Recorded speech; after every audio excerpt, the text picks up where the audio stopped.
말씀 들려주실 마두동 성당 주임 신부님이신 상지종 베르나르도 신부님을 소개해드리겠습니다. 큰 박수 부탁드립니다.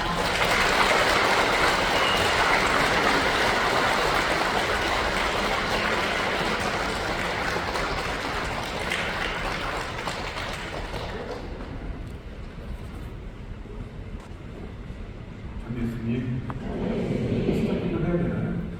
안 해도 되나요? 시작기도 해요? 주님의 기도 하겠습니다. 성부와 성자와 성령의 이름으로 아멘. 하늘에 계신 우리 아버지, 아버지의 나라가 오시며 아버지의 뜻이 하늘에서와 같이 땅에서도 이루어지소서. 오늘 저희에게 일용할 양식을 주시고 저희에게 잘못한 일을 저희가 용서하오니 저희 죄를 용서하시고 저희를 유혹에 빠지지 않게 하시고 악에서 구하소서. 아멘.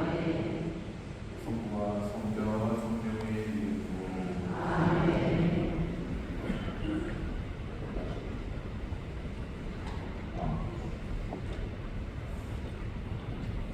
제가 가만히 있지를 못해서 왔다 갔다 하면 너무 정신상으로 그 생각하지 마시고 10시에 성공신심 이상 하셨잖아요. 그렇죠? 그리고 좀 쉬셨어요? 쉴 틈이 없으셨죠? 왜? 왜냐하면 중심님께서 미사를 그렇게 끝내주셨고 그죠? 아니에요? 지금 뒤에 우리 라우렌스 신부님 계신 거 다 아시는구나 지금 뭘 물어봐도 얘기를 못하 그렇죠? 저도 본방에도 이제 성공신심 이사를 하는데 여기로 와야 되잖아요. 그래서 평소보다 경기 속도로 좀 빨리 강변도 안 하고 아예 안 할 수가 없어서 성모님에 대한 어떤 조각가가 쓴 우리나라 조각가 쓴 짧은 글이 있습니다.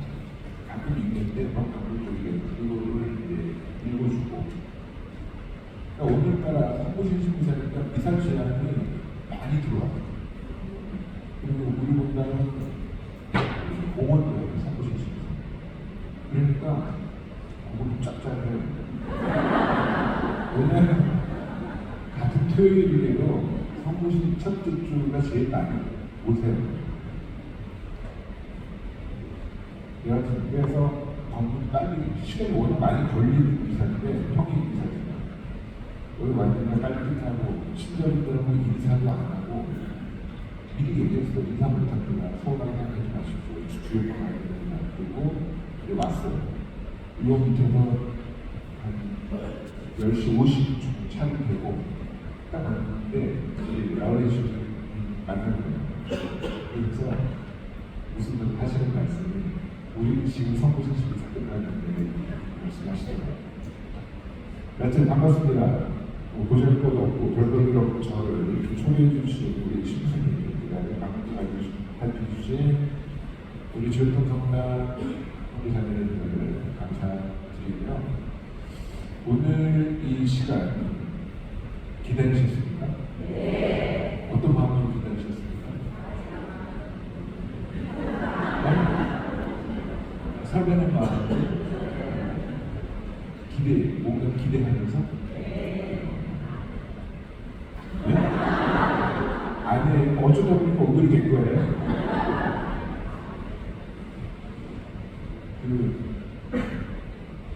잠깐 눈 돌리고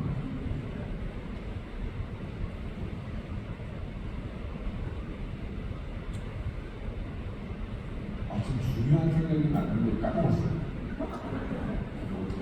그 생각을 해야 되는데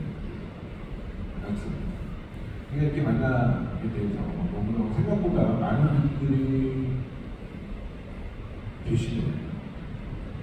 토요일날 별로 할 일이 없으신 것 같아요.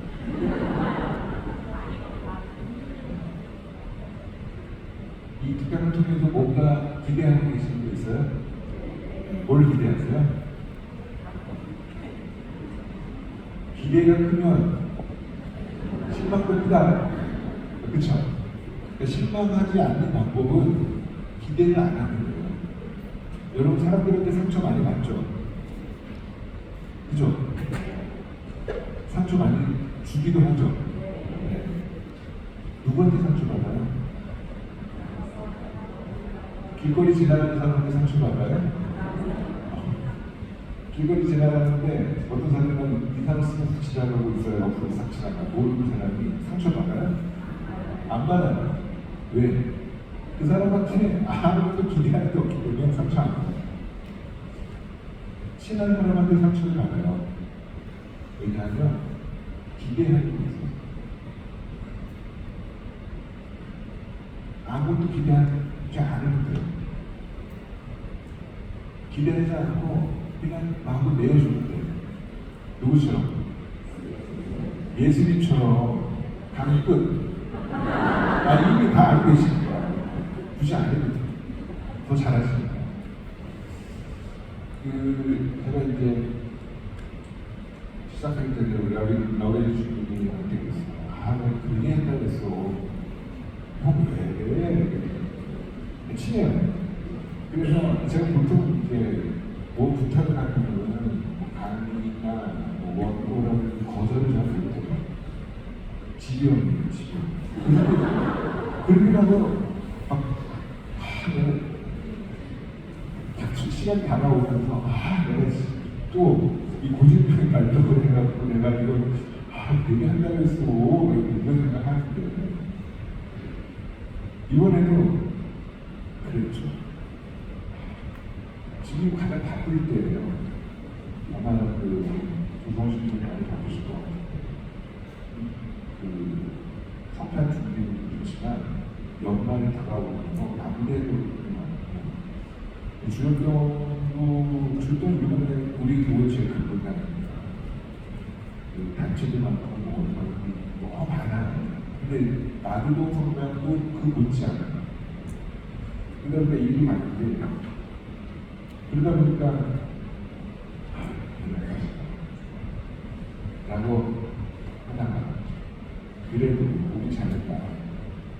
그러면서 이 강의를 준비를 하면서 기대하지는 마세요. 신앙이니까 건강하게 들으시면 되는데 준비하면서 나를 제가 대입을 잘 보내는 그런 계기가 되었기 때문에 다시 한번 우리 라우디에 주어오신 분께 감사를 드리고 또 뒤에 계세요. 여러분 계시고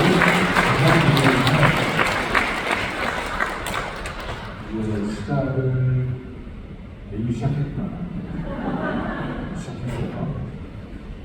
지난 개인적으로 이번 대리를 시작하면서 지난 대리 제1주간 월요일 복음에서 예수님의 한마디 말씀이 저의 가슴에 확 박혔어요. 그게 뭐냐면은 여러분께 말하는 맨 앞에 그 순서대로 진행할 거예요.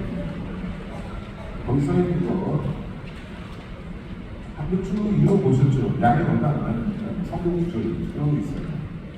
쭉 보니까 대충 오늘 이 강의가 어떤 식으로 흘러갈 거나 감이 오시죠? 감이 오지 않습니까? 쭉 나중에 집에 가면서 잘 묵상해 보시면 되고요. 내가 가서 고쳐주마. 원래는 성경 보면은 내가 가서 그를 고쳐주마예요. 어떤 백인 대장이 예수님께 와서 제 종이 아픕니다. 너무나 아픕니다. 거기까지 딱 얘기를 한 거예요. 예수님. 제 종이 너무 아파요. 대신 예수님께서 그래 내가 가서 고쳐주마. 이거예요. 백인 대장이 딴 거를 이야기하지 않았어요. 제 종이 너무 아픕니다. 물론 그 안에는 당신께서 고쳐주시면 좋겠습니다라는 마음이 담겨 있었겠지만 제 종이 너무 아파요. 그렇게 얘기를 했더니 내가 가서 그를 고쳐주마. 그 다음에 백일대 자리 저는 스승님, 주님은 제 집에 오실 자격이 없습니다. 한 말씀만 해주십시오. 그것도 진행이 되죠. 내가 가서 고쳐주마. 딱 보고 이거 예수님의 성탄 이 의미입니다. 안 들려요? 안 들리세요?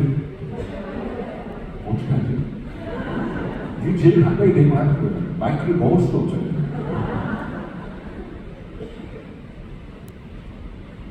아파요. 내가 아파. 우리가 아파. 사람이 아파. 세상이 아파. 하느님께서 그러시는 거예요. 내가 가서 고쳐주마. 그래서 오시는 거예요. 예수님께서. 여러분 아프십니까? 어디가 아파요? 마음이 아파요. 사랑하고 싶은데 사랑할 수 없어서 아파요. 사랑하는 사람이 나를 미워하기 때문에 아파요. 세상은 정의롭고 평화로워야 되는데 그렇지 못해서 아파요. 여기저기서 전쟁이 일어나요. 친한 사람들끼리 신분증 질투하고 불과 목장에서도 오랫동안 같이 신앙생활하고 한 공동체에서 한 단체에서 열심히 했는데 서로 뒷담화하고 여러분은 안 그러시죠? 표정들이 왜 그러세요? 찢기시요. 그래서 아파요. 내가 가서 고쳐주고 그렇게 이제 주님께서 우리에게 오시는 거예요. 성탄은 뭐 제가 적어도 그 이번 대립 시기에 주님께서 제 가슴에 새겨주신 이 말씀에 비춰 내가 가서 고쳐준다. 걱정하지 마. 내가 가서 고쳐준다. 그것도 와주십시오. 라고 내가 하지 않았는데 내가 가서 고쳐준다. 그게 진정한 성탄의 의미가 아닌가 라는 생각을 하게 됩니다. 하나님께서 사람이 되어 오시죠. 내가 가서 고쳐준다. 아픈 일을 낫게 하기 위해서 우리는 하느님의 모습을 지닌 소중한 사람들입니다. 그렇죠? 서로에게 자, 여기 어떤 계시는지 한번 보세요. 한번 보세요. 네. 잘생겼어요. 이거 네? 하느님 보여요? 보여요? 하느님이 안 보여요? 하느님이 안 보이는 것은 하느님이 못 보이는 내 탓일 수도 있고 하느님 모습을 잃어버린 너 탓일 수도 있습니다. 우리 하느님을 하느님의 모습대로 지어진 존재인데 여러 가지 이유로 내 탓으로 그 모습을 잃어버려요. 궁극적으로 내가 아픈 까닭은 이 세상이 아픈 까닭은 하느님의 모습을 잃어버렸기 때문에 그의 주에 여러 가지 이유로 스스로 하느님의 모습을 내팽겨줍니다. 내가 하느님의 모습을 지녔다는 것을 잊어요. 그게 아픔이에요. 내 스스로 회복할 수가 없어. 그래서 나의 잃어버린 하느님 모습을 되찾아 주시기 위해서 하느님께서 사람들을 오시니 내가 가서 고쳐주마. 하느님께서 하늘에서 땅으로 내려오시고 육화는 강세. 예수님은 사람이 되어 오신 하느님, 하늘에서 땅으로 내려오시고 예수님께서 당신을 자기 스스로 넣어보면서 나는 길이요 진리요 생명이다 말씀하셨습니다. 가장 정확한 예수님의 시원, 자기 정체성을 당신 스스로 말씀하십니다. 길이, 생명, 진리.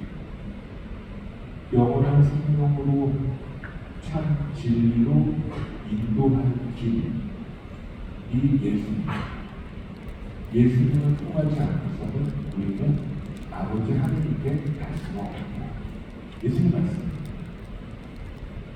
하늘에서 땅으로 내려오시기 때문에 그게 하늘 땅으로 내려오신 길이 예수님. 예수님 공생활 내내, 우리 복음에서 보는 공생활 내내 예수님은 걸으십니다. 실제 걷기도 하고 상품적인 일이기도 하고 예수님 길이기 때문에 예수님께서 이 지상에서 하셨던 그 하나를 얘기하려면 하느님 나라를 만듭니다. 예수님께서 처음 공생활하면서 회개하고 복음을 하늘나라가 가까이 온다. 예수님께서 이 땅에 오심으로 하늘나라가 시작했어요. 물론 그 이전에 없던 나라가 갑자기 생긴 건 아니에요. 구체적으로 예수님으로 말미암아 이 땅에 하늘나라가 이제 시작이 되고 자라나기 시작하죠. 그것을 하늘나라를 위해서 예수님은 이 지상에서 공생활을 기약하면서 계속 걸으시고 사랑을 만나 많은 사람들 만나 그리고 그 길의 끝에 십자가의 길이 있어요. 예수님 지상에서 걸었던 길이신 예수님께서 지상에서 걸었던 모든 그 길을 총망라하는 완성하는 그 길이 십자가의 길이에요.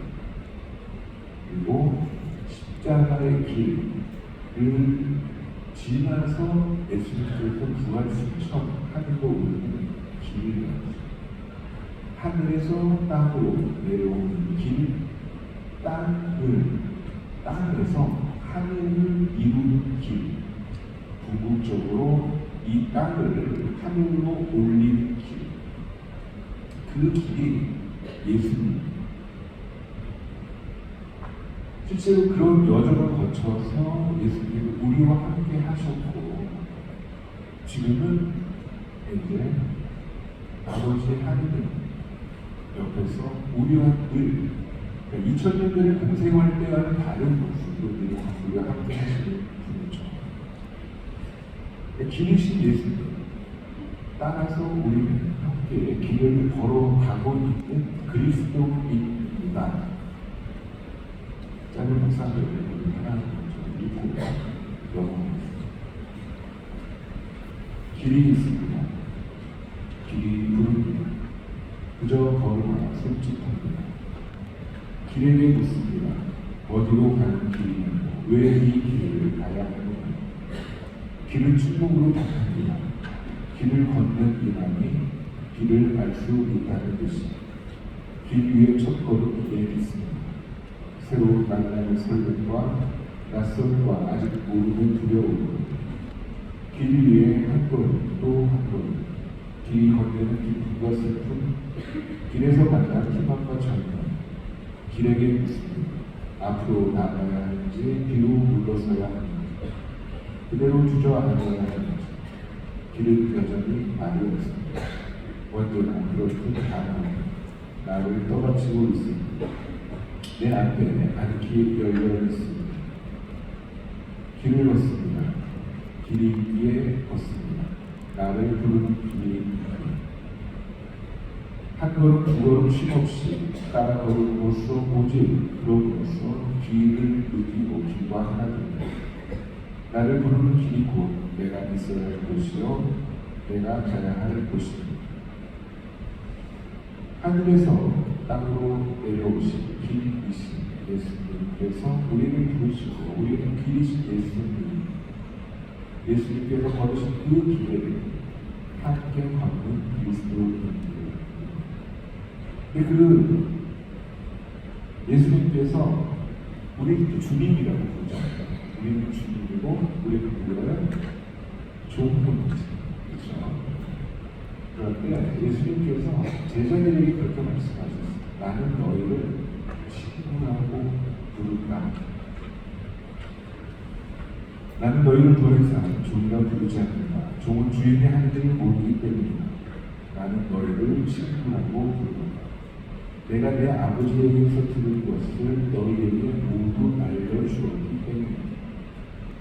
친구, 벗이란 말을 참 좋아하는데 그래갖고 가족들은 벗이라 사랑하는 관계들을 친구 되고 나서도 한참 이메일 같은 거 유행하고 이런 것들도 해당합니다. 사랑하는 여러분의 누구누구 벗이란 말을 썼습니다.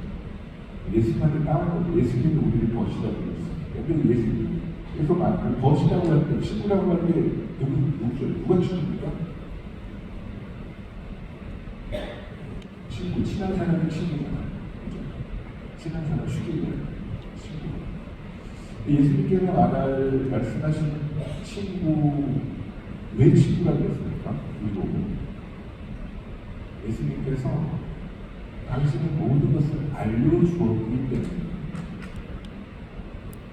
예수님께서는 당신 홀로 계시지 않고 예수님께서는 홀로 아버지를 하나님을 품고 계신 게 아니라 당신과 하나 이 아버지 하나님을 제자들에게 모두 알려주시죠. 이렇게 저는 말로 알려주신 게 아니고 당신의 삶을 통해서 하나님을 알려주시고 하나님의 뜻을 알려주시고 그래서 어찌하는 부분을 예수님께서 알려주셨으니 우리는 아는 거죠. 알려주신 만큼 우리는 아는 거죠. 알려주시는데 모른 척하고 있으면 벗이 될 수 없어요. 예수님께서 우리를 벗이라 불렀으니 우리는 예수님께 우리의 번님이라고 부릅니다. 그 번님이 우리에게 오시는 그래서 제목에 오시는 번님이라고 써놓은 거예요. 오시는 번님. 우리에게 오시는 예수님은 우리의 벗이고 하느님이 저 멀리 뒤집지고 계시지 않고 사람이 되어 오시는 것은 그 자체로 당신의 모든 것을 우리에게 알려주시고 그래서 벗이고 예수님은 우리의 벗이고 우리 역시 예수님의 벗입니다. 벗이면 벗 닿아야 됩니다. 예수님의 이 말씀을 비춰볼 때 벗은 온전히 자기 자신을 내어줍니다. 하나님 아버지에게서 모든 것을 알려주었기 때문에 우리가 벗이 될 수 있는 거죠. 하나님 아버지가 알려주신다는 게 지식으로 뭔가를 알려주시는 게 아니고 당신의 삶으로 온전히 알려주시는 그래서 벗이 될 수 있는데 우리가 예수님의 벗이려면 우리 역시 우리의 모든 것을 예수님께 드리면 예수님하고 나의 개인 관계뿐만이 아니라 진정으로 예수님을 믿고 따르는 그리스도인이라면 우리 서로가 벗이 되어야 돼요. 나의 것 예수님의 것 베드로는 그래서 나와 형제 자매를 벗이 예수님께서 모든 것을 다 내어주시듯이 내가 그렇게 예수님께 모든 것을 내어주고 그래서 벗이 되고 또 예수님으로 말미암아 벗이 된 베드로 바로 데레야 우리 옆에 같이 이 시간에 함께하고 있는 형제 자매들이 벗이 되어야 벗이 되기 위해서는 하나 예수님처럼 하는 어떻게 모든 것을 내어주는 기대하지 않고 바라지 않고 뒤로 뭐가 오겠지, 내가 이렇게 주면 뭐가 오겠지, 그거를 진정으로 주는 게 아니잖아요. 그냥 믿어주는 거예요. 나의 믿음에 상대방의 배신으로 상대하지 않아요. 믿음, 그냥 믿음, 그냥 희망하는 거예요. 나는 희망했는데 그 사람이 나에게 절망적이다 할지, 나는 사랑하지, 나는 증오하지, 그게 벗이 되는 방법이죠. 예수님께서 그렇게 하시는 것을 우리가 벗이 되었고, 우리 그렇게 하는 것을 예수님의 것이고, 예수님을 따르는 우리는 서로 벗이 되어야 합니다. 그렇죠? 옆에 계신 분들 벗인 것 같아요?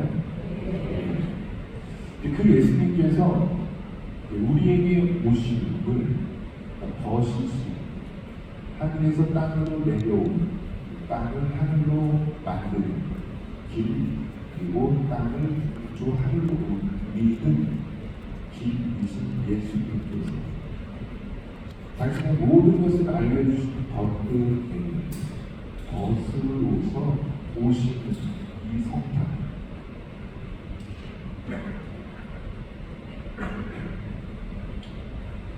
이 성탄 때 우리는 예수 그리스도의 족보를 읽고 묵상하게 됩니다. 예수 그리스도의 족보가 주님의 나오는 마태복음하고 마태복음에서는 이제 태초 아브라함부터 시작해서 쭉 이어지는 거고, 누가복음 그 반대로 예수님으로부터 거슬러 올라가는 족보가 나오고, 그 족보를 이게 생소한 이름을 쭉 나열되어 있고, 도대체 무슨 의미가 있을까? 왜 마태복음 1절에 다윗의 자손이시며 아브라함의 자손이신 예수 그리스도의 족보라고 하면서 1절에 17절까지 그 생경한 이름들이 쭉 나열이 되어 있을까? 왜 마태복음 기자가는 제일 자신의 복음의 제일 앞에 나는 족보를 넣어놨을까? 제가 마태복음 목사가 아니어서 잘은 모르겠으나 분명히 중요한 의미가 있지 않았을까라는 생각을 하면서 그 족보에 예전에 했던 간격된 노력을 드릴까 합니다. 족보를 한번 생각해 보시면서 들어주시면 좋겠습니다. 하느님과 사람은 다시 하나님 쪽입니다. 하느님께서 계십니다. 하느님께서 온 세상을 지으셨습니다. 하느님께서 당신의 모습대로 사람을 만드셨습니다. 하느님과 사람은 관계없는 하나였습니다. 한 처음에 거룩함과 숭배고 구름이 없는 축복과 평화 가득한 하느님 나라가 있었습니다. 사람이 있었습니다. 하느님이 되고자 하였습니다. 단 하나의 계명은 하느님의 계명을 어겼습니다. 스스로 하느님과의 관계를 끊었습니다.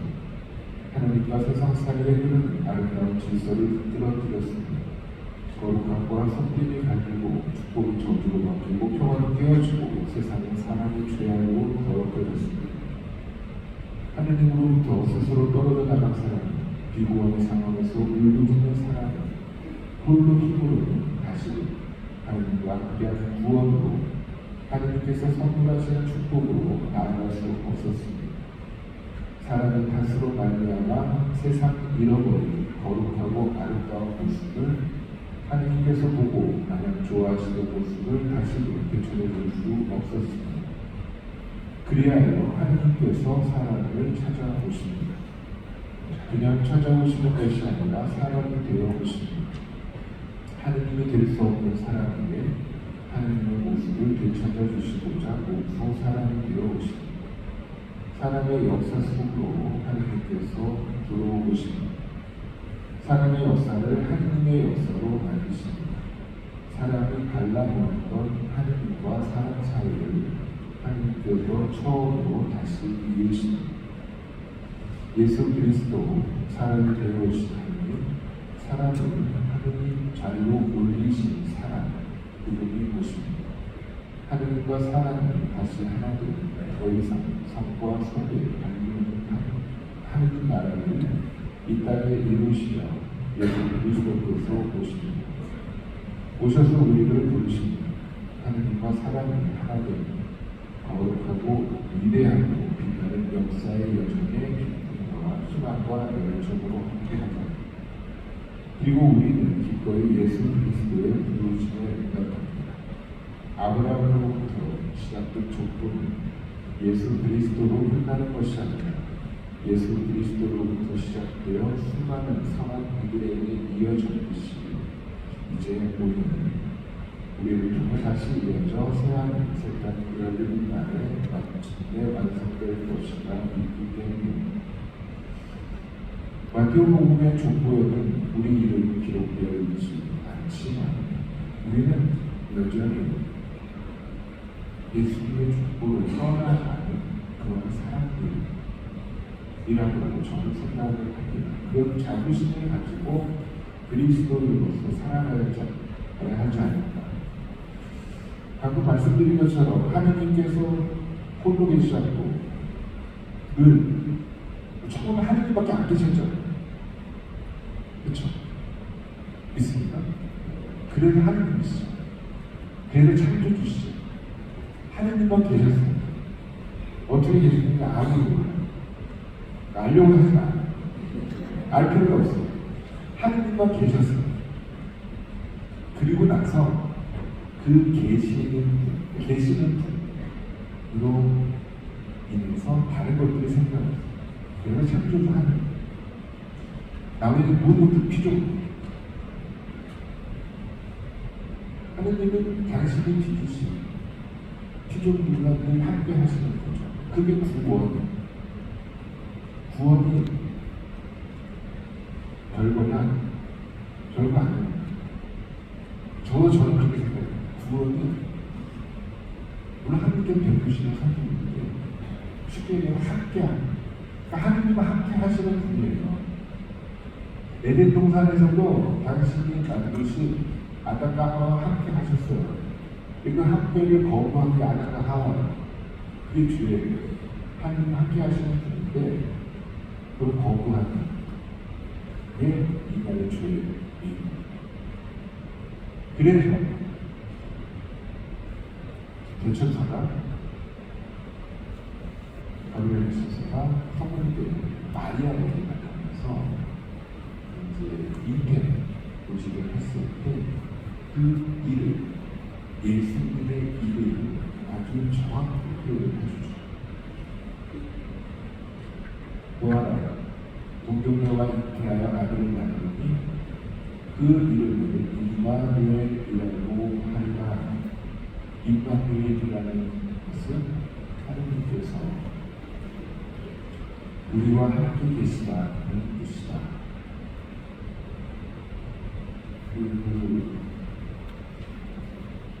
임마누엘 히브리 말로 성경 히브리 말로 임이라는 단어가 하나 있어요.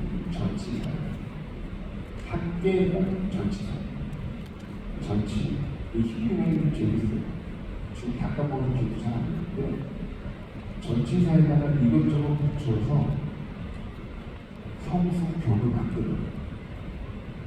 그러니까 임이라는 전치사에다가 1인칭 복수형을 만들어요. 거기다가 엘이라는 하느님 이 단어를 붙였어요. 그 단어가 임마누엘. 하느님께서 우리와 함께 계시다 라는 뜻입니다. 당연하죠. 하느님께서 우리와 이제 구체적으로 사람이 되어 오심으로써 우리와 함께하는 것들이 보다 생생하게 됩니다.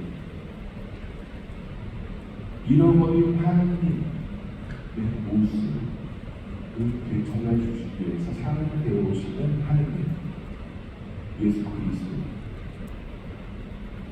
우리와 함께 계신 하나님이시죠. 예수님의 다른 이름이 임마누엘.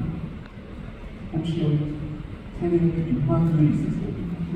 임마누엘. 12월 25일 휴일로 지내시는 여기 아니십니다. 하나님께서 우리와 함께 계시다. 이건 두말을 나누고 그러시기 때문에 하나님은 우리와 함께 하지 않을 수가 없어요. 원래 그분이 그렇거든요. 문제는 우리한테 달렸어요. 임마누엘, 하나님께서 우리와 함께 세 가지 중요한 의미가 담겨 있잖아요. 하나님, 우리, 함께. 근데 하나님께서 이 중에 하나라도 빠지면 임마누엘이 아닌 거예요. 그렇죠? 하나님이 빠져도 안 돼요. 함께 당연히 빠지면 안 돼요. 우리 빠지면 안 돼요. 하나님께서 우리와 함께 계신다. 하나님 원래 그런 분이시다. 달리 얘기하는 이걸 다른 한식으로 우리는 하나님과 함께 있다. 분명히 임마누엘 안에는 그 의미가 담겨져 있어요. 하나님께서 우리와 함께 계시다라는 뜻이지만 우리도 하나님과 함께 있어야 한다라는 그런 의미가 담겨 있습니다. 하나님께서 우리와 함께 하시는데 우리가 하나님과 함께 하지 않으면 임마누엘이 이루어질 수가 없어요. 하나님께서 온전히 당신 자신을 내어주심으로써 우리와 함께 하시는데 우리 자신을 온전히 하나님께 내어드림으로써 함께하지 않는다면 임마누엘을 공허하는 거예요. 어떻게 함께할 수 있는가? 무엇이 함께하는 것인가? 예수님처럼 사는 쉽게 특별히 복음서에 나오는 그리고 아주 구체적으로 공생활의 내용을 담고 공생활에서 말하고 있는 예수님의 말씀, 예수님의 행동 다 아우러서 예수님의 그 삶, 그것을 그대로 살아가는 만큼 우리는 하나님과 함께할 수 있습니다. 그러니까 임마누엘이라는 이 단어는 극도 추상적인 것도 아주 구체적인 것도 어떤 하나님의 입장에서 보는 확정적인 이름이지만 우리 입장에서 끊임없이 되어가야 하는 우리 안에서 이루어야 하는 예수님의 이름입니다.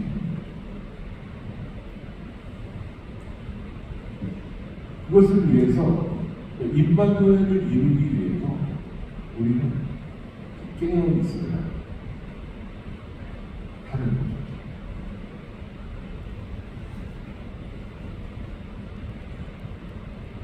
일년을 마무리하는 여기 34주가 복음에 지난주 형리 복음에는 누가복음 종말에 대한 영어 표상들 예수님 말씀하신 것을 우리가 묵상하죠. 삶의 마지막 주라는 세상의 마지막에 대한 그래서 반복되는 말씀 중에 하나가 깨어 있어라. 깨어 있다는 겁니다. 하루 24시간 깨어 있어요. 잠은 자는 어떻게든 잠은 자는 사람이 죽어. 잠자지 말라는 뜻은 아니죠. 깨어 있어요. 깨어 있는 것은 내 영혼, 내 양심, 그리고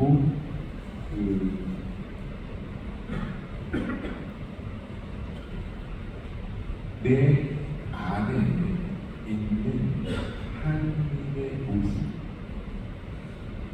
끊임없이 일깨우고 그게 깨어있습니다. 하나님과 더불어 살아가는 삶, 그게 깨어있는 삶이라고 이야기합니다. 제일 주일 복음, 지난주 복음에서 깨어있습니다.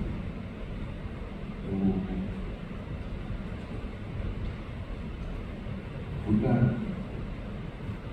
지난 제일 주 강론을 읽어드리겠습니다. 제가 보통 강론할 때 원고를 잘 안 써요. 강론 준비하지 않는다는 얘기고, 매일 목요일 목사님과 글도 써요. 작게 글도 쓰고, 그걸 하고 묵상을 하고 이제 줄거리를 만들어요. 줄거리를 가지고 가서 강론도 있고, 강론을 원고를 막 쓰면은 뭐였습니다 원고를 쓰면은 여기 강의할 때는 강론할 때 신자분들 볼 수가 없어요. 원고를 읽어야 되기 때문에. 그래서 이제 강론 원고 자체를 하나 쓰고 꽤 많은 양의 줄거리를 읽어드리는 거죠. 써도 가요. 근데 이제 이것저것 그냥 되게 강론이 길어져요. 왜냐하면 질문하고 대답하고 뭘 읽다 보면 강론이 길어져요. 혹시 마지막에 친구분들 계시니까 물어보세요. 그 대리를 주인공과 강론이 너무 길어. 근데 이제 그 미사 때 뭔가 해야 될 얘기가 많고 그럴 때 강론이 너무 길어지면 안 돼요. 그럴 때 특별한 중요한 날일 때 강론 원고를 써야 돼요. 그리고 그냥 읽다가 쳐다보고 읽다가 쳐다보고 지난 대리비추가 그랬어요. 그거를 길지 않으니까 읽어드리면서 지난 주로 돌발을 인사하시면서 우리 모습을 강론이라는 것도 떠오르시면서 읽어주시면 좋겠습니다. 참 예수님, 오늘은 대리죄의 기일입니다. 전례로 생각합니다. 대리시기는 아기 예수님의 탄생을 설레는 마음으로 기다리는 때입니다. 12월 25일 성탄절 크리스마스는 굳이 그리스도인이 아니더라도 모두 기뻐하는 날입니다. 하지만 사랑되어지는 하나님의 탄생이라는 의미는 빛을 잃고 그저 연말연시 분위기와 맞물려 성탄 장식 등의 희한 찬란함과 캐롤의 흥겨운 취향실 날이기도 합니다. 그러기에 우리는 예수님을 구세주 그리스도라고 고백하는 그리스도인으로서 아기 예수님을 기다리며 우리 자신과 우리의 삶을 아기 예수님께 성탄 선물로 드릴 수 있도록 대립시기 동안 특별히 믿고 희망하고 사랑하며 할 것입니다. 성탄, 하느님께서 사람이 되어 오십니다. 칼을 쳐서 보습을 만들고 창을 쳐서 낙을 만들며 포로를 거슬러 칼을 손비교하고 다시는 전쟁의 배우니 기기도 아니면 창송하고 오늘이 모든 이에게 베푸시고 아기 예수님께서 태어나십니다. 또 아기 예수님께서 불과도 같은 불량도 없는 우리 품에 태어나신 터이니 밤을 들어가고 낮이 가까이 왔습니다. 그러니 대립시기 동안 특별히 어린의 행실을 벗어버리고 빛의 가옷을 입어야 합니다. 대낮에 행동하듯이 품위 있게 살아가야 합니다. 흑중대는 술잔치와 남시, 빈탕과 덕탄, 다툼과 시비 속에 살지 말아야 합니다. 그 대신 오직 우리 품에 안기실 예수 그리스도를 겸손하게 입어야 합니다. 이 내용들은 제2독서 내용입니다. 우리는 그리스도인입니다. 하지만 그리스도인이라고 모두 다 같은 것은 아닙니다. 예수 그리스도를 믿고 예수 그리스도를 닮아 예수 그리스도를 따라 벗을 위하여 기꺼이 제 목숨을 내어놓는 보잘것없지만 위대하고 자신을 감추지만 훤히 드러내는 그리스도인이 있습니다. 재능과 권력을 섬기며 다툼과 시기 가득한 처절한 경쟁에서 제사를 찾기 위해서 무기삼아 그리스도를 몸에 두르고 거룩한 척하지만 손 빼고 고상한 척하지만 천박한 그리스도인이 있습니다.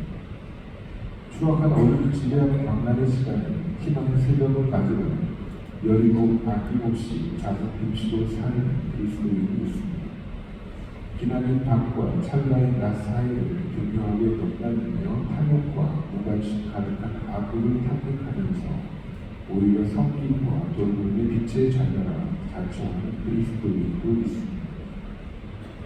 억압에 대한 굴종이 평안하고 일컬어지는 시대에 도리어 권력을 꾸짖고 억울하게 짓밟힌 이들을 일으켜 정의로 평화를 갖는 그리스도인이 있습니다. 모두가 더불어 살게 하는 삶보다 가진 이들의 안락과 평안을 위한 버려진 이들의 침묵과 사라짐을 강요하는 평안하는 이름에 죽임을 즐기는 그리스도인도 있습니다. 그저 좋은 것이나 말해지는 때에 모든 것이 평화롭다고 느껴지는 때에 그리스도인은 모두 다 그리스도처럼 보입니다. 자신이 가진 것을 버리고 심지어 목숨까지 버리고 그리스도인임을 드러내야 할 때에 그리스도인이라고 모두 다 같은 그리스도인은 아닙니다.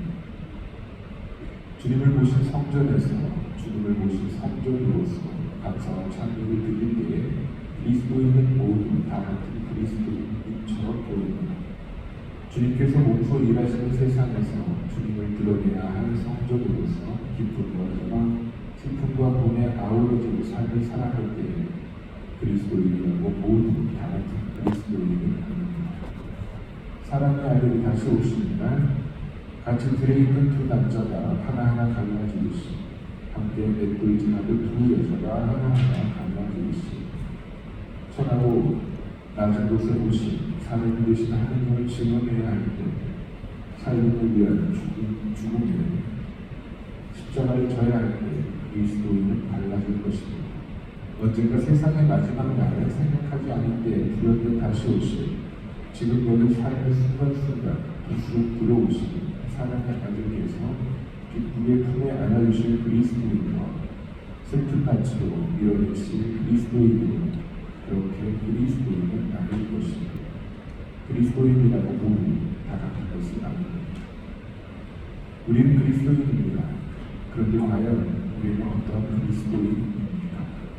우리는 그리스도인 같지 않은 그리스도인, 또 그리스도와 아무 상관없는 거짓 그리스도인이 아니라 그리스도를 믿고 그리스도를 닮은 참 그리스도인이어야 합니다. 오래된 시간 동안 나날이 참 그리스도인이 되어감으로써 아주 예수님의 성탄을 기쁘게 맞이할 수 있기를 기도합니다. 이 방송 이어집니다. 오늘 정말 감독님이 여기다가 방송을 살을 붙였습니다. 하다 보니까 성령의 힘이 와서 살을 붙여서 얘기를 했었거든요. 그 성탄을 기다리는 이 대립 시기에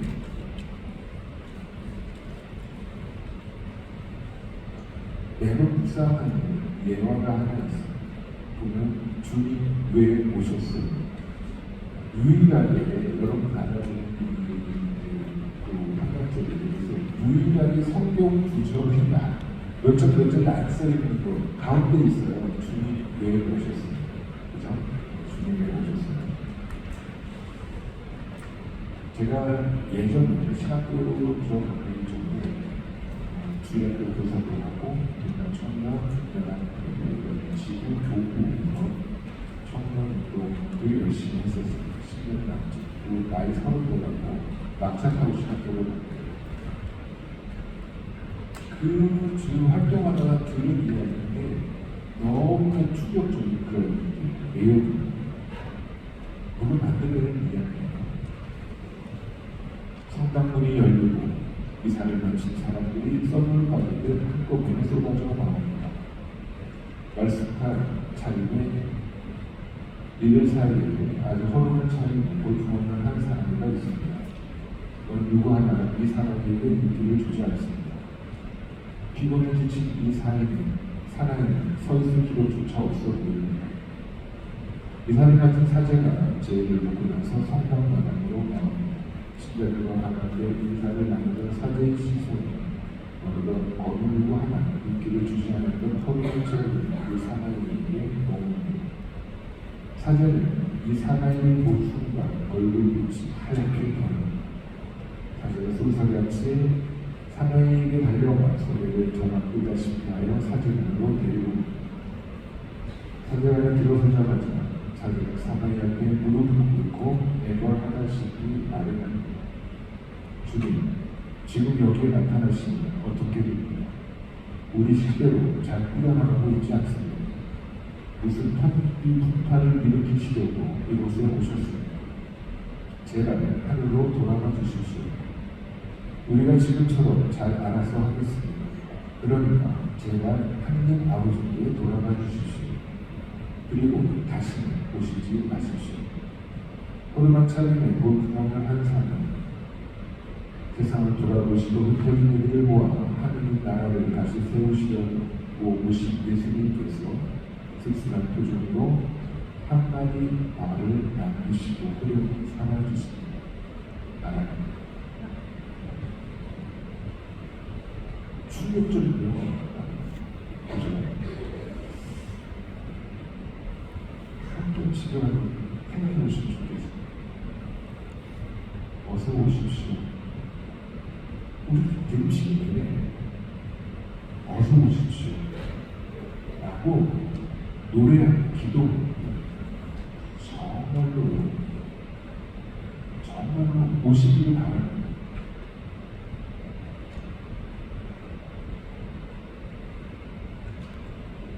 정말 기다리고 있습니다. 예수님이 오시면 우리 모든 것을 흔들어 놓습니다. 벗을 위해서 죽으라고 하십니다.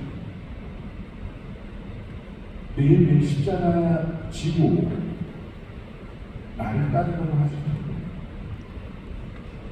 아낌없이 내어주라고 하십니다. 원수까지 사랑하라고, 받지 말고 그저 주라고, 미워하지 말고, 잘난 척하지 말고, 겸손하고 늘 다른 사람들을 생각하고 품고 사랑하라고 하실 텐데, 그 예수님이 오시면 좋겠습니까? 그 예수님이 오시면은 지지고 끝날 것 같은데, 여러분 어떠십니까? 이 대목에서 여러분이 이제 한국에서 보셔야 되잖아요, 그렇죠? 준비 잘하고 계십니까?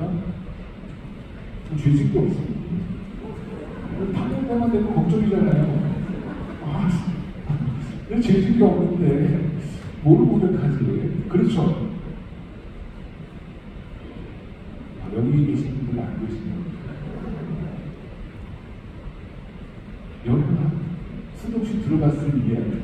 우리 천주교 신자들은 거의 성인성의 삶을 살고 있기 때문에 죄를 딱 두 개만 짓는다. 주일미사 빠진 죄, 이밖에 알아내지 못한 죄.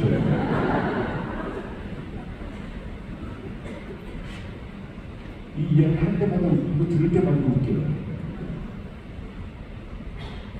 여러분 안 그러시죠? 그럴 것 같죠? 설마 고해성에 그렇게 할까? 고해성 들어가 있으면요, 딱 성사 본 지 1년 됐습니다. 1년 동안 들어서 안 해주죠. 성령과 죄식도 있습니다. 아니면 다릅니다. 주일에서 세번 빠졌습니다. 이밖에 알아내지 못한 점을 통해하고 성인 성녀가 맞습니다. 그런데 무릎 꿇고 싶다. 축복해 달라.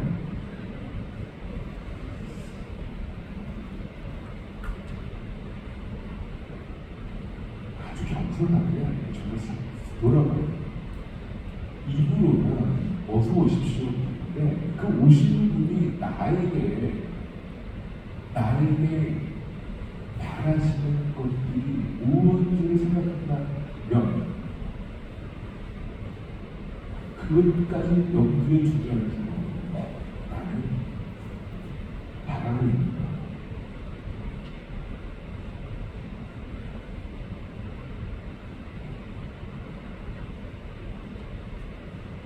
하느님의 거처는 사람도 나오고 있다. 출입에 나오는 말씀. 물론 이 외에는 아주 종말의 상황입니다. 하느님께서 사람을 되어 우리 가운데 계십니다. 우리는 하느님의 거처입니다. 하느님이 우리한테 계십니다. 오십니다. 우리는 하느님의 주어입니다. 또 과연 하느님의 거처로서 우리 교회 마땅한가? 하느님을 보실 수 있는가? 하느님께서 정말 기쁘게 머무시고 싶으실까? 너무 크게 생각하지 말고 내 삶이라는 그 시복만을 떠올려 보시면 좋겠습니다. 특별히 대립식입니다. 나한테 오시는가? 나는 정말 내가 예수님이라면 나한테 오고 싶겠다. 와서 머물고 싶겠다. 그런 마음 계실까? 한번 생각해 보시면 좋겠어요. 그러기 위해서 우리는 철부지가 됩니다. 아버지, 하늘과 땅을 주님, 지혜롭다는 자들과 슬기롭다는 자들에게는 이것을 감추시고 철부지에게는 이런 보이시니 아버지께 감사를 드립니다. 어느 날 예수님께서 12 제자를 파견한 다음에 12 제자를 모아서 2씩 파견하셨어요. 권한을 자수했어요. 12성도 하나씩 일일이 하고 나서 왕을 제압하고 왕을 고쳐주고 예수님께서 부여하신 예수님의 권능으로 말미암아 예수님 하시는 일을 쫙 하고 예수님께 보고를 드립니다. 기쁨에 넘쳐서 보고를 드립니다. 그때 예수님께서 이런 말씀을 하시죠.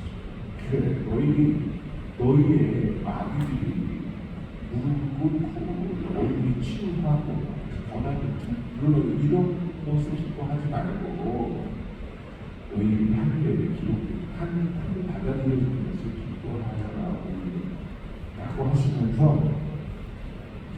이 말씀을 하신 거죠. 성령을 즐거워하면서 천주주 같은 제자들 안에서 이루신 하나님의 일을 생각하면서 기뻐하십니다. 천주주 같이 되는 이 나라 온전히 하나님을 사랑되어 보시는 예수님을 보실 수 있다. 천주는 뭡니까? 여러 가지 의미가 있어요. 어린아이, 아직 용어가 열리지 않은 뭐가 좋은 걸 그래도 구별하지 못하는 어리석은 사람은 비밀로 표현할 수 있고 지혜롭고 슬기롭다는 자들과 반대되는 사람, 못 배운 사람, 작은 사람, 부족한 사람, 이런 수도에는 가진 게 없는 사람, 철부지, 현실적으로 보자면 가진 게 없습니다. 여러분 가진 거 있어요? 없어요? 가진 거 많아요.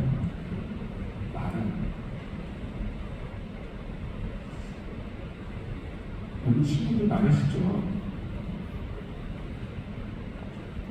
가족들도 많이 계시죠? 그죠? 가족들 좋겠고 여기 결혼하신 배우자 있잖아요. 세상에서 제일 사랑하죠?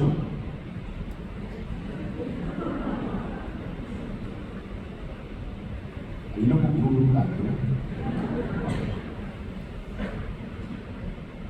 자, 남편, 아내, 아니면 자녀는 다 생각해보세요.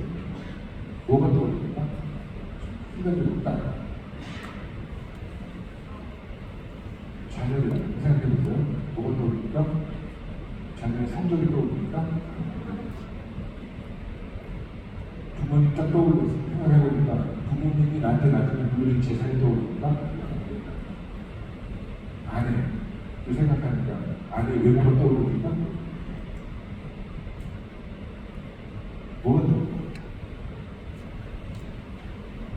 가장 완전한 만남은 그 사람을 무엇이 아닌 그 사람을 만나는 거예요. 이게 쉽지 않습니다. 내가 있어요. 나 자신을 고치죠. 근데 나의 무엇들이 살면서 끊임없이 생기게 돼 있어요. 나의 무엇, 무엇이 나의 옷, 나의 것이, 나의 것이 나의 일부이긴 하겠지만 나는 아니야. 살다 보니까 재산이 생기고 조금씩 생겨요. 사회적 지위도 있어요. 이것저것 나의 것들이 생겨요. 근데 그게 나냐?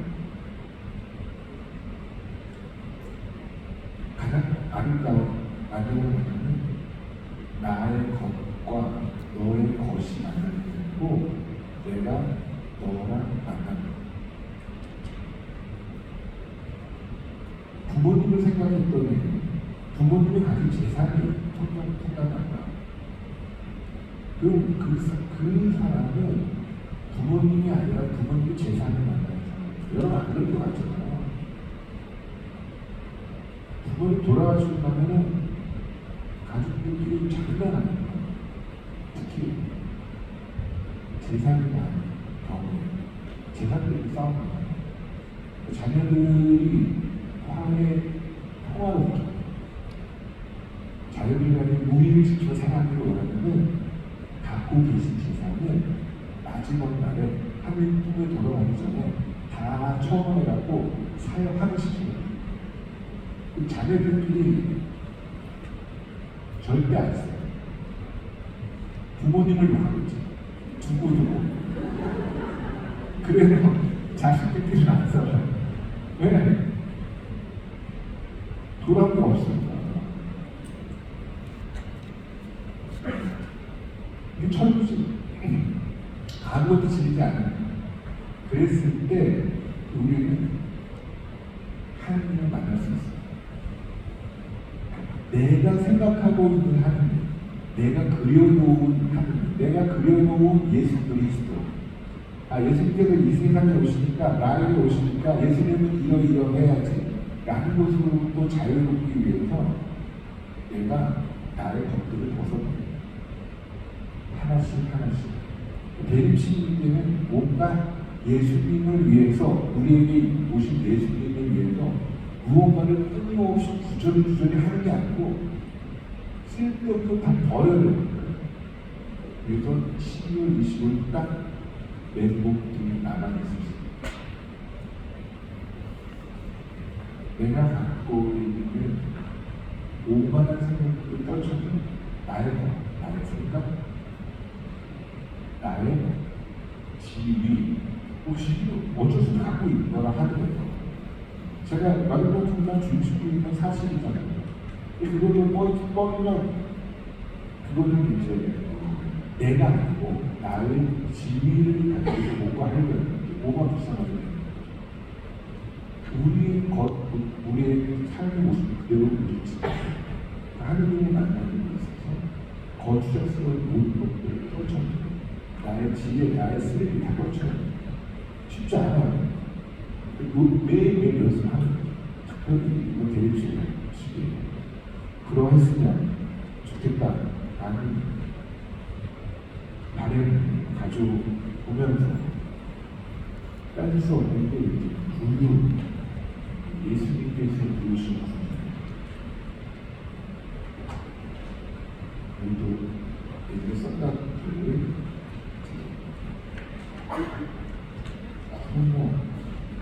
읽어드리겠습니다.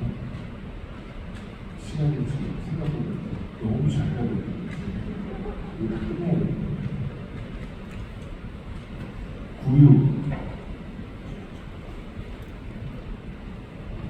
너희는 포대기에 쌓여 구에 누워있는 아기를 보게 될 터인데 그것이 너희를 위한 표징이다. 그러니까 우리 선택된 우상의 말씀이죠. 구유. 아기 예수님을 모신 자리, 구유가 무슨 우리말이게요? 한자말이에요.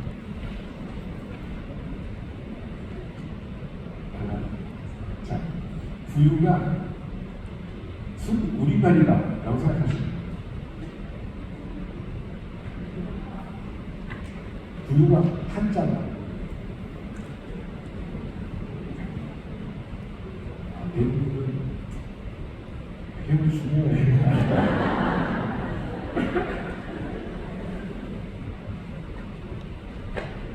제가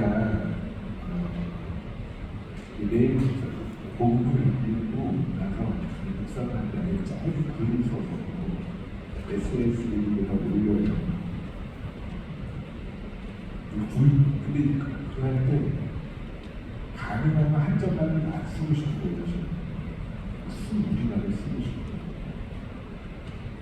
나는 그 사회를 많이 찾아봐. 맞추고 못하는 자리가 그리고 한번 준 한 4, 5년 그때까지만 해도 구유가 한자말이에요. 그래서 말을 구유를 너무 무슨 말을 적당한 말로 바꿀까? 가축을 짐승 바꾸는. 근데 찾아봤을 때 구유가 우리말이에요. 구유는 가축들의 밥그릇입니다. 아니 예수님을 모셨다 해도 구유는 포크나 요람이 아니라 구유일 뿐입니다. 아니 예수님께서 구유에 모신다 해도 구유를 요람으로 만드는 게 아닙니다. 사람 때에 오신 하느님, 사람 사는 세상에 가장 낮고 천왕절에 찾아오신 아기 예수님을 모실 곳은 구유밖에 없었기 때문입니다. 피곤에 지친 몸을 잔뜩 풀리고 추위와 맞서며 캄캄한 밤을 지새우는 가난한 목자들에게 주님의 천사들이 주님 탄생 기쁜 소식을 전합니다. 주님께서 구유에 누워 계실 것이라는 슬픈 소식과 함께 하지만 가난하고 소외되고 억압받는 이들에게 이 역시 슬픈 소식입니다. 간절히 고대하는 메시아에게서 자신의 모습을 보았기 때문입니다. 오늘날 아기 예수님은 우리의 메시아입니다. 하루에 수십억 원씩 거래되는 주식시장의 거래를 현황당기고 돈과 권력, 학벌과 지위가 아기 곁을 보는 주국 같은 경쟁의 자리로 신분을 기대는 세일 광고와 연관없이 의기로 휘어잡는 백화점 지발점의 값비싼 물건도 아닐 겁니다. 예수님께서 왜 오셨는지, 어떤 모습으로 오셨는지 아는지 모르는지, 그리고 누구시가 곳곳을 숨어온 요란한 크리스마스 장식들로 보호하는 새로운 소리도 아닙니다. 가난하고 약한 이웃들의 고통스러운 의무지중에 내려놓고 나님과 대통령의 정신을 성실한 채 자신만의 알람과 구원을 추구하는 교회 공동체도 아닐 것입니다. 치열한 경쟁에 내몰려는 수십조차 쉬기 어려운 아이들의 상처받은 마음, 자립함 없이 일자리 대학교 이들의 축처진 어깨에 보호자되는 대학교 이들의 피부치 같습니다. 인간의 탐욕으로 짓밟혀진 이 사나이, 생명, 평화, 정의를 모두 누르는 그의 작은 몸집에 아기 예수님은 태어났습니다. 아기 예수님을 모시기 위해 우리도 사치스러운 요람이 아니라 소박한 구유를 준비하면 됩니다. 2000년 전 아기 예수님을 소중히 받아보셨던 것이 우리는 오늘도 여전히 부유이어야 하기 때문입니다. 아기 예수님을 모실 나의 구유는 무엇인가 생각해 보시면 되시기 좋으시고 짧은 묵상을 더 구체적으로 올려드릴까 합니다. 제목은 밥그릇에 끊어진 아기, 예수 아기. 사람에게 짐승이 되는 풀 한 포기에 많은 들이 나누고 하늘과 땅, 물과 공기는 물론 저 아들 멀리 해와 달과 별까지 살아 숨쉬기 밥을 먹어야 할 텐데 여기 빈 밥그릇만 하나 덩그러니 밥은 어디 있을까? 밥 찾기는 차원없고 밥 대기는 찾기 어려워. 그러므로 눈을 내친 줄이고 서로 돕기를 하나하나 가득 모이고 밥 먹는 밥그릇에 오늘 밤 예수하니 그대에게 쌓여 새록새록 모이시니 어서 나를 드세요. 그리고 다시 사랑하세요.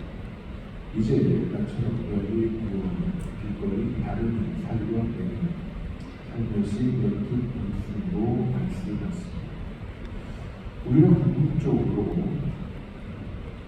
예수님을 온전히 모시려고 사실은 제가 이런저런 말씀을 많이 드리긴 했으나 딱 하나입니다. 예수님을 잘 기다리는 방법 딱 하나. 예수님처럼 되는 예수님처럼 쉽지 않아요.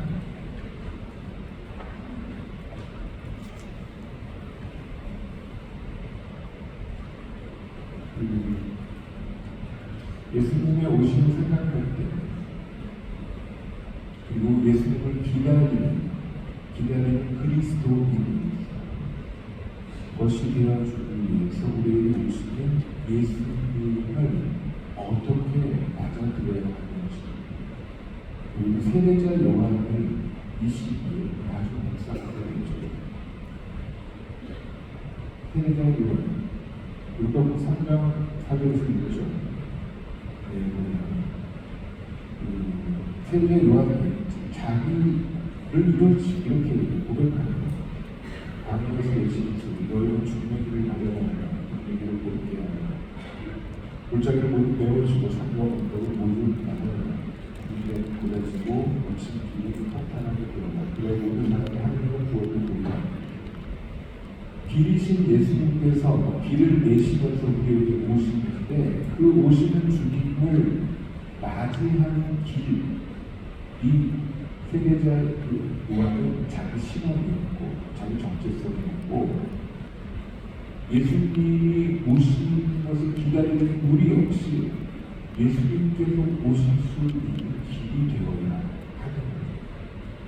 예수님께서 늘 길이시며 길을 걸으셨듯이 그 길이신 예수님과 함께 걷는 우리 역시 예수님의 길이어야 하는 거죠.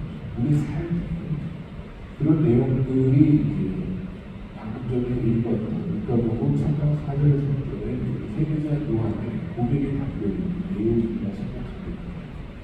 쓴 사도를 읽어드리겠습니다. 그리스도인은 길입니다. 그리스도인은 길이신 예수 그리스도를 따라 걷는 사람들입니다. 그리스도인은 예수 그리스도를 함께 향해 걷게 하는 길입니다. 그리스도인은 시기와 질투, 미움과 배척으로 어울리지 거친 인생들이에요. 양과 배분, 사랑과 풍성을 곱게 하는 아름다운 길이신 예수 그리스도를 따라 걷는 사람입니다.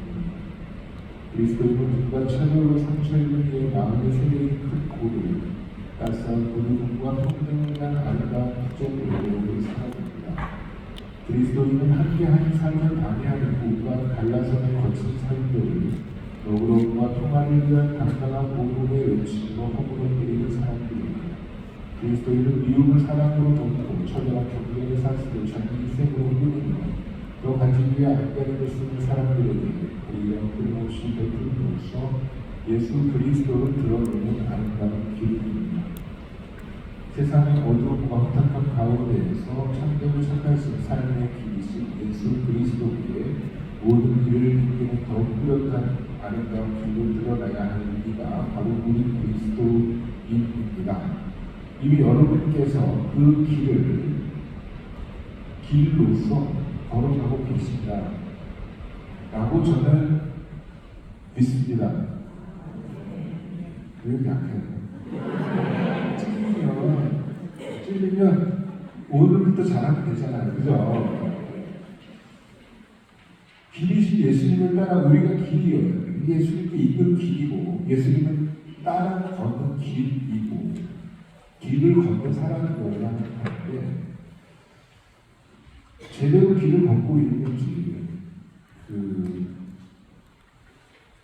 무렵에 마리아는 길을 떠나 서둘러 유다 사람 지방에 있는 한 고을로 갔다. 나는 누가복음 1장 39절 마태복음 19장 22절 다른 복음에도 나오는 얘기입니다. 그러나 그 젊은이는 이 말씀을 듣고 슬퍼하며 떠나간다. 그가 많은 재물을 가지고 있었기 때문이다. 마리아도 길을 떠나고 이 젊은이도 길을 떠나는데 이 길 두 가지 길은 완전히 상반된 길입니다.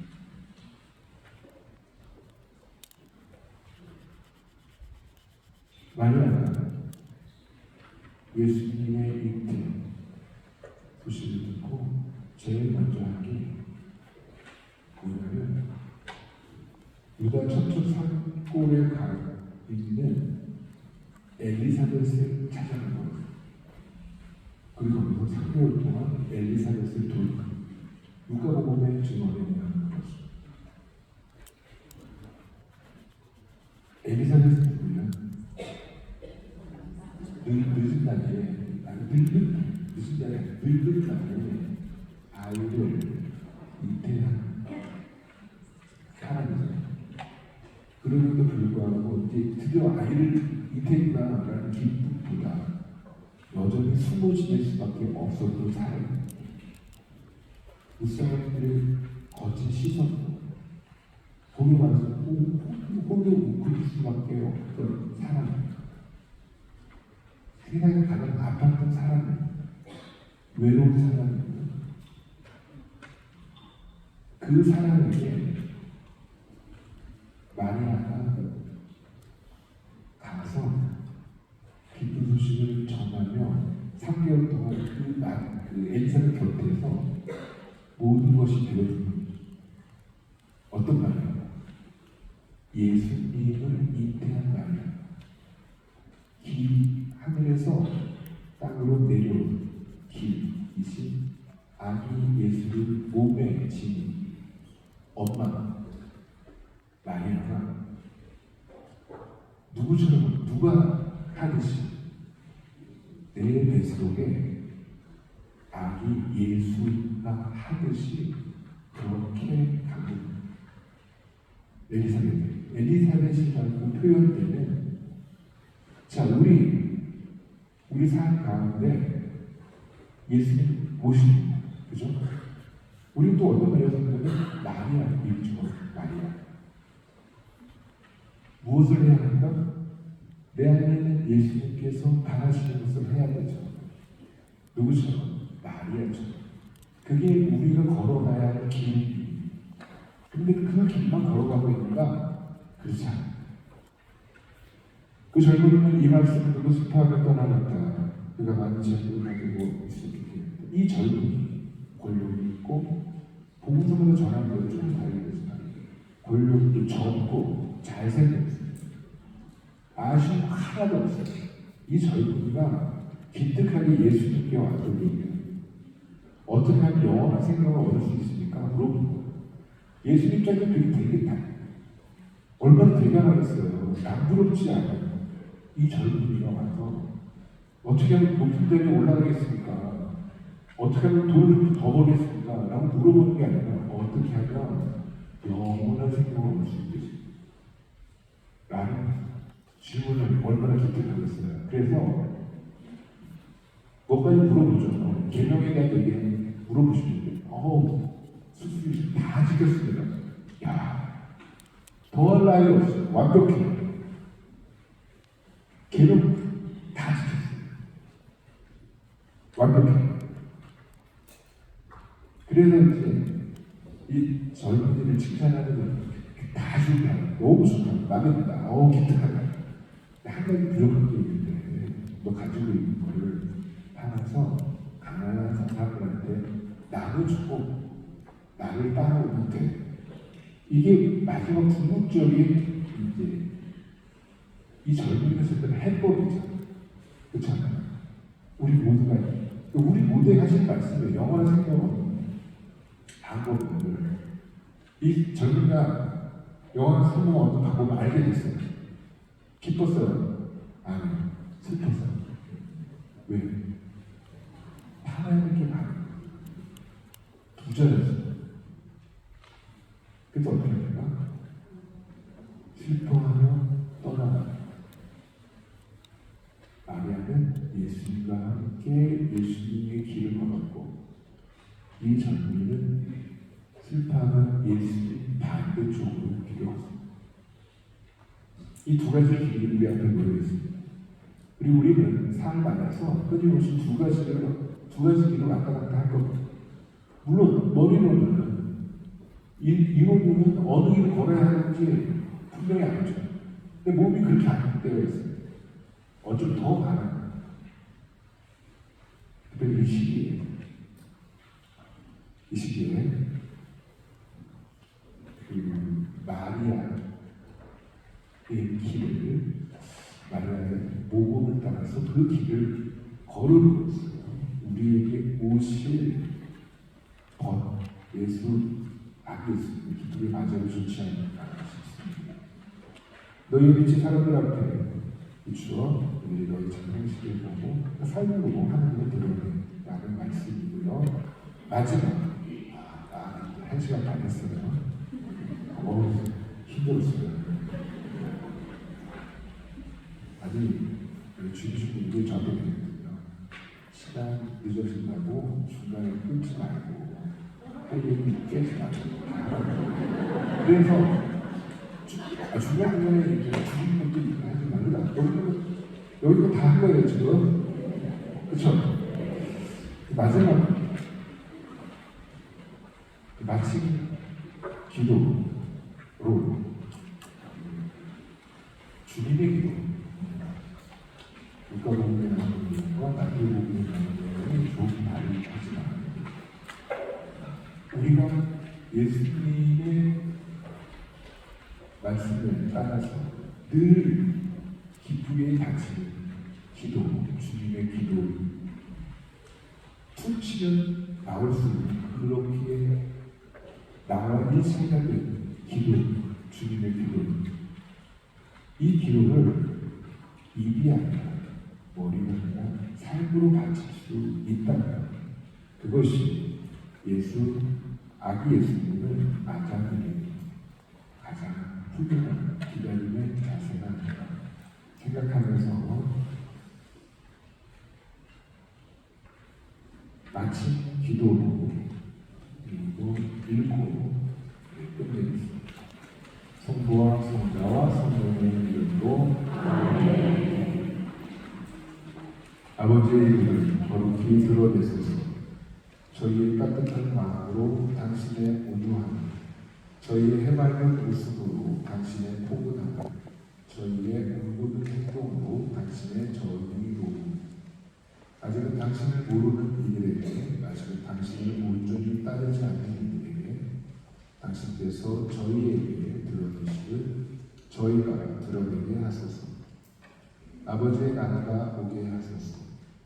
저희 낮춤으로 성품의 당신 나라를, 저희의 내어줌으로 나누는 당신 나라를, 저희의 모둠으로 화해의 당신 나라를, 아직은 지대와 경쟁으로 갈라진 세상에 여전히 죽음 같은 경쟁을 강요하는 이들에게 당신께서 저희에게 굳게 심어주시듯 저희가 굳게 심게 하소서. 날마다 저희에게 일용할 양식을 주소서. 내일을 위해 정성껏 모아둔 저희의 양식을 오늘 배고픈 이들에게 아낌없이 나누므로써 내일 저희만이 누릴 헛된 알날이 아니라 오늘 더불어 사는 가난한 풍요를 선물하시는 당신께 감사드리게 하소서. 저희의 죄를 용서하소서. 떨리는 약한 손길들을 뿌리쳤으며 죄 없는 억울한 주범들의 눈을 돌렸으며 삶의 짓눌림 애끓는 물부지중을 비하여 보였으며 가슴 찢는 통해의 마음가짐과 몸짓이 당신께 드리는 용서의 기도가 되게 하소서. 저희를 유혹에 빠지지 않게 하소서. 서서히 저희의 몸과 마음을 넓어내어 당신을 섬기듯 자신을 섬기라며 당신을 밀어내고 자신을 심으려는 끝모를 탐욕을 감추기는 죄들과 권력의 달콤한 죽음의 유혹을 벗어나 언제나 어디서나 오직 당신만이 저희의 주님이심을 당당하게 고백하게 하소서. 성부와 성자와 성령의 이름으로 아멘. 두 손을 이야기 해주셔서 감사합니다. 그들의 잘 들으시고 행복한 성탄 맞이하시기를 바라면서 강복드리도록 하겠습니다.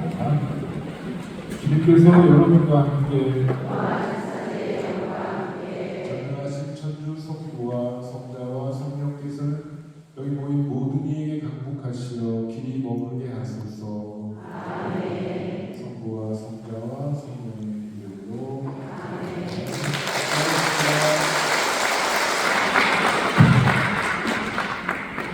네, 베르나르도 신부님 따뜻한 말씀 정말 감사드립니다. 늦어졌지만 오늘 신부님 말씀하신 내용 중에 너무 좋은 말씀이 많으신데요. 그래서 가장 중요한 말씀이 가장 단순한 것 같아요. 예수님처럼 살면 될 것 같아요. 예수님처럼 살기 이게 너무 단순하면서도 어려운 일이지요. 그래서 이 대립식이 예수님이 정말 우리 안에 오시고 싶으실지 정말 한번 생각해 보시고 정말 많이 찔렸는데요, 저도. 그래서 예수님이 우리 안에 정말 오시고 싶도록 우리가 준비를 하는 대립식이 보내시길 바랍니다. 오늘 참석해 주셔서 감사합니다.